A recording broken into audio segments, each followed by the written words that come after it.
تیرا اللہ تجھ سے راضی ہو گیا۔ امام حسین تلوار کو روکتے ہیں، اتنے میں ایک ظالم امام حسین کی پشت پہ وار کرتا ہے۔ آپ گھوڑے کی زی سے زمین پہ آتے ہیں، لیکن وہ تیر مسلسل چلتے رہتے ہیں۔ امام حسین کا گھوڑا جس کا نام مرتجز تھا، وہ امام حسین کا طواف کرنا شروع کرتا ہے اور اپنی آواز میں کہتا ہے، اے لوگوں پہچانو، یہ رسول اللہ کا نواسا ہے۔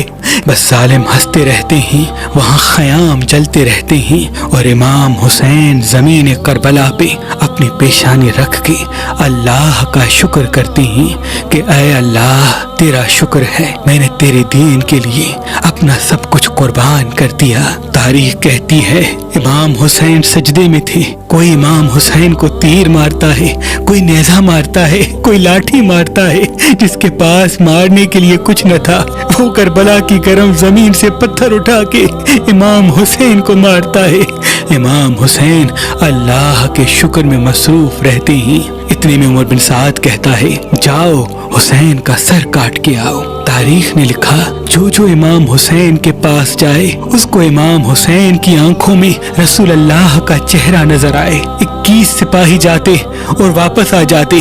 جیسے یہ خبر شمر کو ہوئی کہ یہ سب رسول کے احترام میں امام حسین کا سر نہیں کاٹ رہے، وہ اپنے خنجر کو پتھر پہ بار بار مارتا ہے تاکہ اس کی تیزی ختم ہو جائے، یہ کند بن جائے، اور پھر ہنس ہنس کے کہتا ہے، اب دیکھو میں رسول کے نواسے کا سر کیسے کاٹتا ہوں، اور جا کے یہ خبر یزید کو بتانا۔